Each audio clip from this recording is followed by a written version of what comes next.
రాజన్న వచ్చేసి గద్వాల్ ప్రాంతం మనిషి. గద్వాల్ నుంచి ఇక్కడ ఒక విలేజ్ ఉంది గోన్పాడ్కి, ఆడికెళ్ళి హడావిడి చేశాడు. చూపించాను వీడియోలో. అతని కోసం వెళ్ళి కలిసాము. మేము కూడా వీడియో తీయడానికి కాదు, ఒక మనిషిగా కలిసాము. ఆడ వాళ్ళ ఇంటి వాళ్ళతో కూడా మాట్లాడాము, వాళ్ళ ఫ్యామిలీ మెంబర్స్తో. అన్న జగనన్న నువ్వుకున్నాను. రాజన్న ఇప్పుడు మాట్లాడతారు. రాజన్న నువ్వు వచ్చేటప్పుడు మీ బంధువులకి ఆడ బేట పిల్లలకి పైసలు ఇచ్చినావంట, నిజమా? నన్ను అన్ని పట్టుకోవడం నేను అన్ని ఇచ్చినాను నిజమే. వాళ్ళగా తిను లేదంటే మా కొడుకులు బిడ్డలు అన్నగారు వదిన గారు ఏం పనికిరారు. ఇంతకు తల్లిదండ్రులు రాసి అదే మీ అన్న బిడ్డలు అని చెప్పు. బిడ్డలు మళ్ళీ బాబాడిసింది నేను ఏమి ఎంత తిక్క నా కొడుకులు వచ్చి తిక్క పని అంటారు.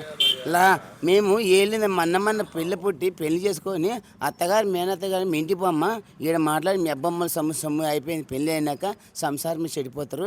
నా కోసం నేను ఎవరినంటావా? ఎవరో ఇంటి ముందుకు వస్తే వాళ్ళు సినిమా తింటారా, డబ్బులు తింటారా? ఏదో మనిషి మర్యాద మాట్లాడాల. ఒక మనిషి క్లోజ్ అయినాడు, ఒక మనిషి పైప్ లైన్ పెట్టేశారా నేను ఈ ఊరికి. మొత్తం మా అన్న గోనపాడు కాదు, ఏ కులమాల ఊర్లో అంత కులం అంటే నా పాత కులాల కలిసి తెచ్చి నేను పాత లెక్చర్మెంట్ పెట్టి మా నువ్వు ఎంత ఇచ్చి వచ్చినావు మీ అన్న కొడుక్కి? డబ్బులు అయితే ఎంత ఇచ్చినా లాభం లేదు. లేదా ఇచ్చిన 500 100. జగనన్న ఏం చెప్తున్నాడు? జగనన్న చెప్పేది జగనన్న ఏం చెప్పినాడు నిన్న? వాళ్ళే నీకు పైసలు ఇచ్చినాడని చెప్పినాడు. నువ్వే ఇచ్చినావు కదా? నువ్వే ఇచ్చినావా లేదా? తెలియదు, నీకు తెలుసు కూడా మాట్లాడతావు. అది తెలిసే చెప్తున్నా కదా. నువ్వే ఒకటి మాట్లాడొద్దు మధ్యలో. వాళ్ళు నేను ఇచ్చిన కూడా తినలేరు అంటారు కొడుకులు. నువ్వు ఇచ్చినావా? నేను ఎవరికి ఏమి ఇచ్చిన? మా ఏదో రక్తమోహన్ అన్న కొడుకు కానీ మడ్డ ఇచ్చేదిలే, తింటారు. చిన్న మటన్ నాకేమి ఇచ్చినారు అంటారు. మళ్ళీ ఇద్దరు మాట్లాడదు మా పిల్లలు. అలా మాట్లాడతారు మా పిల్లలు. ఒక రక్తం పుట్టిన మా చిన్న కాదు, మా నాయన పుట్టినా నీవు మా ఇంటి పో వసే అంటారు. అన్న అప్పట్లో ఎట్లుండే గోన్పాడ్ విలేజ్ గద్వాల్? గోన్పాడ్ పేపర్ వేసేటప్పుడు ఏం లేకుండా మాకు బళ్ళు వస్తేటప్పుడు చిన్నతనం మాకు పేపర్ చదవడానికి రాకుండా ఏమన్నా చచ్చిపోతే పోలీసులకు భయపడుతుంటున్నాం. ఎందుకంటే బండ్లు తాలుతాని బస్సులు. ఇప్పుడు దాకా వచ్చినాడు కదా అతని పైసల కోసం వచ్చినాడు, లేకుంటే పాల బండి మంచి ఆ పైసలు అడిగిన రూల్ తిని కావాలంటే డబ్బులు 100 రూపాయలు అడిగానా లేదా? నన్ను అడగరు. అడిగినాడు కదా? నన్ను అడగలే, ఇస్తాడేమన్నట. నేనెందుకు ఇవ్వాలి? మా అబ్బాయి చుట్టమా పాలు మా ప్యాకెట్. నేనేమంటున్నా అంటే ఇప్పుడు దందా చేస్తారన్నా, మధ్యలో ఒక మంచి వస్తాడు, వచ్చి సామాన్ తీసుకొని పోతాడు. తీసుకొని పోయిన తర్వాత మనకి ఏం చెప్పాడు, వచ్చి మామూలు అని అంటాడు. అట్లాంటి మనుషులు ఉన్నారనా? ఇతను నన్ను అడగలేక నిన్ను అడుగుతున్నాడు 100 రూపాయలు ఇస్తాడా అన్నట్ట అని నేను అనుకుంటున్నా. అది నిజమా?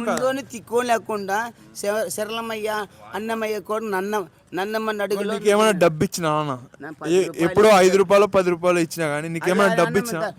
ఊగ దానం ఏది చాదాగినైనా నీ ఎవరు కొడుకు మాకు రోడ్లో పోతే బాధ అని 10 రూపాయలు చేతికిస్తే తింటున్నా. అది షెప్లింగ్. నేనేమైనా ఇచ్చినా? పైసలు ఇవ్వలే కదా?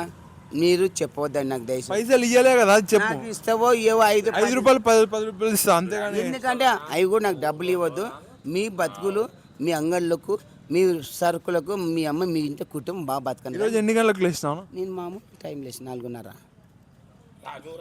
జగన్ బ్రో కూడా నీ కాడనే ఉంటాడంట, అప్పుడప్పుడు పండుకోండి ఇంటి పోవడం ఆయన బుద్ధి అది. ఏమంటే మనిషి శాంతి లేక ఇలా పండుకుంటాడు.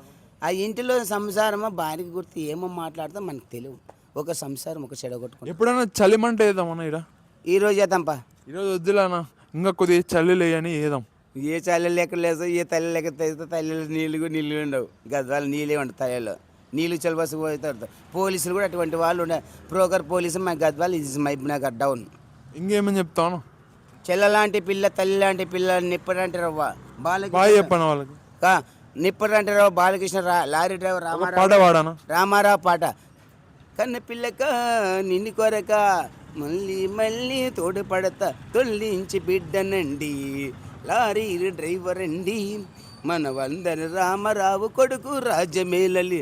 కన్ను పిల్లక నిన్ను కొరక మెల్లంగా వస్తానా డౌన్ మెల్స్ రాను రామారావు రాజన్న మనుమని నురారా చంద్రబాబు ముందు రారా మాటాల రాయలసీమ రతనాల సీమల రాజు రాజు.